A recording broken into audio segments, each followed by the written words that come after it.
தமிழ்நாட்டில் எங்கும் தமிழ் எதுவும் தமிழ்னு சொல்கிறவங்க இன்றைக்கி தமிழக மருத்துவர் ஐயா அவர்கள் தான் இன்றைக்கி ஒரு அரசியல் பயிலங்க நடத்தி தமிழுக்காக ஒரு வகுப்பு எடுத்து இன்றைக்கி 85 வயசுலையும் சென்னையிலேருந்து மதுரை வரைக்கும் அன்னை தமிழை தேடி தமிழை கொண்டு வந்தாங்க. இன்றைக்கி வணிக நிறுவனங்களில் கட்டாயமாக தமிழ் பெயரை சூட்ட வேண்டும், தமிழை கட்டாயமாக வேண்டும் என்று தமிழக அரசை கேட்டுக்கொள்கிறேன்.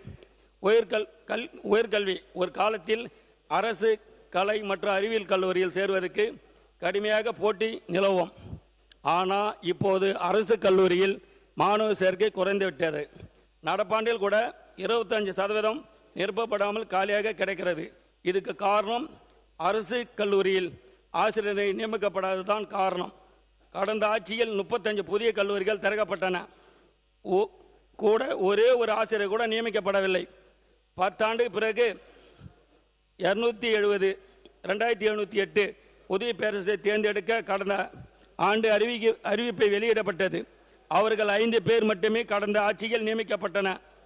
மீதமுள்ள பணியிடங்களை நிரப்ப வேண்டும் என்றால் கோரிக்கை வந்த நிலையில் விடைத்தாள்கள் திருத்துவதில் ஏற்பட்ட குழப்பங்கள் காரணமாக அந்த நியமனம் அப்படியே தடைப்பட்டுள்ளது. உடனடியாக இந்த சிக்கலுக்கு தீர்வு கண்டு 2700 உதவி பேராசிரியர்களை உடனடியாக நியமிக்க வேண்டும். மீதி உள்ள காலியிடங்களை நிரப்ப நடவடிக்கை எடுக்கப்பட வேண்டும். தமிழ்நாட்டில் உள்ள 27 பல்கலைக்கழகங்களில் 16 பல்கலைக்கழகங்களுக்கு துணைவேந்தர்கள் இல்லை. இன்னும் சில மாதங்களில் ஆனால் மீதி உள்ள பல்கலைக்கழகத்துக்கும் துணைவேந்தர்கள் இல்லாத நிலை உருவாக்கிவிடும். பல்கலைக்கழகத்தின் துணைவேந்தர்களை நியமிக்க அதிகாரம் யாருக்கு என்பது குறித்து வழக்கு தீர்ப்பு சென்னை உயர்நீதிமன்றத்தில் ஒத்திவைக்கப்பட்டுள்ளது. அந்த வழக்கு தீர்ப்பை விரைந்து பெற்று துணைவேந்தர்களை நியமிக்க வேண்டும். துணைவேந்தர்களை நியமிக்க அதிகாரம் அரசிடம் தான் இருக்க வேண்டும். எந்த காரணத்தை முன்னிட்டும் அந்த அதிகாரத்தை ஆளுநரிடம் ஒப்படைக்க விடக்கூடாது. அரசு கலைக்கல்லூரியில் கலை மற்றும் அறிவியல் கல்லூரியில் மொத்தம் உள்ள சுமார் 11,000 உதவி பேராசிரியர்களும் பணியிடங்கள் சுமார் 9,000 பணியிடங்கள் காலியாக உள்ளன. அரசு கல்லூரியில் 8,000க்கு மேற்பட்ட கௌரவ விரிவாளர் நியமிக்கப்பட்டு அவர்களின் தான் பாடம் நடத்தி வருகிறார். கௌரவ விரிவாளரின் பெரும்பான்மையோர் உதவி பேராசிரியர் பணிக்கு பல்கலைக்கழக மாணவ குழுவால் நியமிக்கப்பட்டு தகுதி பெற்றுள்ளனர். அவர்களுக்கு மட்டும் சிறப்பு தேர்வு நடத்தி அவருக்கு உதவி பேராசிரியர் நியமிக்க வேண்டும். கௌரவ விரிவாளருக்கு மாதம் 30,000 மட்டுமே ஊதியம் வழங்கப்படுகின்றன. அது மே மாதம் ஊதியம் வழங்கப்படுவதில்லை. கௌரவ விரிவாளர் ஊதியம் தொடர்பாக 28/1/2017 ஆண்டு நாள் ஆணையிட்ட பல்கலைக்கழக மானிய குழு அவருக்கு ஒரு பாட வேலைக்கு ரூபாய் 1,500 வீதம் மாதத்துக்கு அதிகபட்சம் 50,000 மதிப்புள்ள ஊதியம் வழங்க வேண்டும் என்று அறிவுறுத்தியிருந்தன.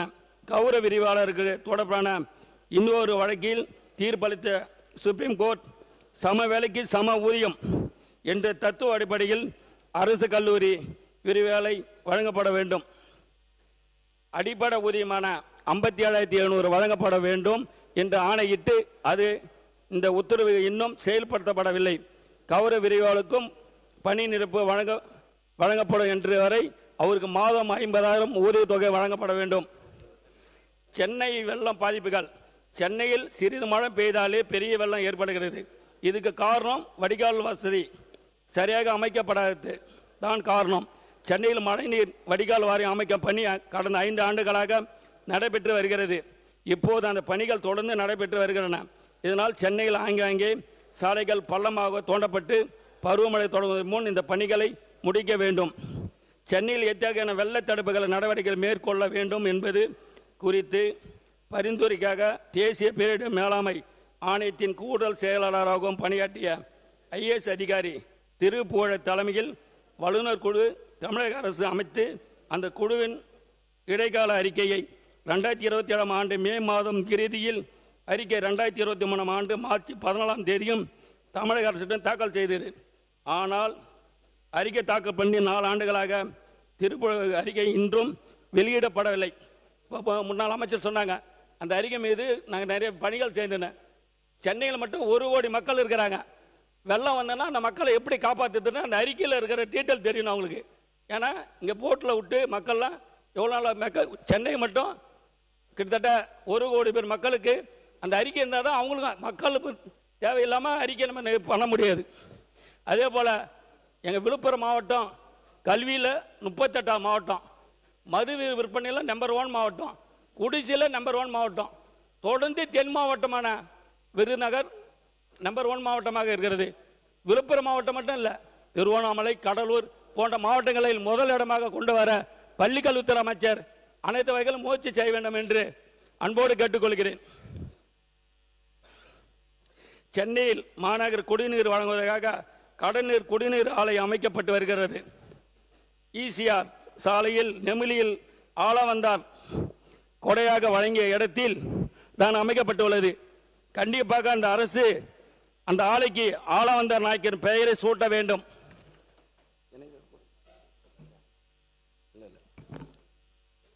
மாண்புமிகு பேரவைத் தலைவர்களே, எனக்கு தொகுதி கோரிக்கையான ஒரு முக்கிய கோரிக்கை, திண்டிவனம் நகராட்சி கன்றக்கோட்டை பெண்ணையார் கூட்டு குடிநீர் திட்டத்தை கீழ் பைப்பு தண்ணீர் கொண்டு சென்று கொண்டிருந்தனர். பல வருடங்களாக தண்ணீர் செல்லவில்லை. மக்கள் வரி பணத்தில் அந்த பைப் லைன் எடுத்து போனால் பயன்பாட்டு இல்லாதனால் விக்கிரவாண்டி பேரூராட்சி மடம் மற்றும் கைத்தூர், ஆவுடையாப்பட்டு, வி சாலை, மேலகொந்தை உள்ளிட்ட 20 கிராமங்களுக்கு குடிநீர் பஞ்சத்தை ஏற்படுவதால் அந்த பைப் லைனின் குறைந்த செலவில் பயன்படுத்தி மேற்கண்ட பணிக்கு குடிநீர் வழங்குமாறு அன்போடு கேட்டுக்கொள்கிறேன். தமிழ்நாட்டில் மொத்தம் உள்ள 490 பேரூராட்சிகளில் உள்ளன. அதில் 192 ஈஓக்கள் காலியிடமாக உள்ளன. 192 பேரூராட்சிக்கும் ஈஓ நிரப்பப்பட வேண்டும். அதே போல விக்கிரவாண்டி பேரூராட்சியில் பல மாதமாக ஈஓ காலியிடமாக உள்ளது. அந்த இடத்தை உடனடியாக நிரப்ப வேண்டும் என்பதை அன்போடு கேட்டுக்கொள்கிறேன். மற்றும் விக்கிரவாண்டி பேரூராட்சியில் கடந்த 5 ஆண்டுகளாக ஒப்பந்த புள்ளி மற்றும் வரி விதிப்பு பல்வேறு முறைகள் நடந்துள்ளன. அதுக்கான ஒரு குழு அமைத்து ஆய்வு செய்து சம்பந்தப்பட்ட மீது நடவடிக்கை எடுக்கப்பட வேண்டும். தமிழ்நாட்டில் அனைத்து வீடுகளும் வணிக நிறுவனம் மற்றும் தொழிற்சாலையிலும் மழை சேமிப்பை அமைப்பதை உறுதிப்படுத்த வேண்டும். தமிழ்நாடு அனைத்து பொது நிறுவனங்களுக்கும் உதாரணமாக போக்குவரத்து துறையில் வடநாட்டு தொழிலாளரை ஒப்பந்த பணியாக சேர்த்து வருவார். அதேமாரி நீட்டு கோச்சி சேலத்தில் உள்ளவங்களுக்கும் வட மாநிலத்தில் பணியமர்த்துகிறார். தமிழ்நாட்டில் பல்வேறு திறமையானவர்களை கொண்டு தமிழ்நாட்டில் உள்ளவர்களுக்கு தான் வேலை வாய்ப்பு கொடுக்கணும். தமிழ்நாட்டில் உள்ள அனைத்து வணிக நிறுவனங்களுக்கும் மற்றும் அரசு வணிகர்களுக்கும் தமிழ் பெயரை வைப்பதை அரசு கட்டாயமாக்க வேண்டும்.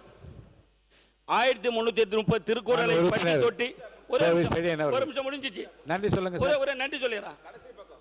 1300 திருக்குறளையும் பட்டி தொட்டி எல்லாம் எடுத்து சென்ற பிற்பல தமிழ் அறிஞர் முன்னாள் நாடாளுமன்ற உறுப்பினர் திருக்குறள் முனுசாமி அவர்களுக்கு விழுப்புரத்தில் நினைவு மண்டபமும் மற்றும் முழு திருவுருவ சிலையும் அமைத்து அவர் நினைவை போற்றுமாறு அன்போடு கேட்டுக்கொள்கிறேன். விழுப்புரம் மாவட்டத்தில் விழுப்புரம் நகராட்சி 100 ஆண்டு கடந்து பழமை வாய்ந்த நகராட்சி ஆகும். ஆகவே மாநகராட்சியாக விழுப்புரம் முண்டிமகன் தேசிய நெடுஞ்சாலையில் முண்டிமகன் அரசு மருத்துவக் கல்லூரி ஒருத்தூர் பிரிவு சாலை நடைபெற்ற மேம்பால பணிகளை தற்போது நிறுத்தப்பட்டுள்ளது. ஆகவே பொதுப்பணித்துறை அமைச்சர்கள் அதை விரைந்து ஆரம்பிக்குமாறு கேட்டுக்கொள்கிறேன். விழுப்புரம் திண்டிவனம் விழுப்புரம் தேசிய நெடுஞ்சாலையில் ஐயூராகர்கள் அடிக்கடி ஏற்பட்ட விபத்தை அங்கு ஒரு தரைப்பாலம் அமைத்து தரவும். சேலம் மாவட்டம் சுதந்திர தியாகி கவிசிங்கம் அர்த்தநாத வர்மா அவர்களுக்கு நினைவு மண்டபம் மற்றும் முழு திருவுருவ சிலையை சேலத்தில் அமைத்து அவரது நினைவை போற்றப்பட வேண்டும். உறுப்பினர் 13 பேர் பேசணுங்க. இன்னைக்கு 13 பேர் பேசணும்.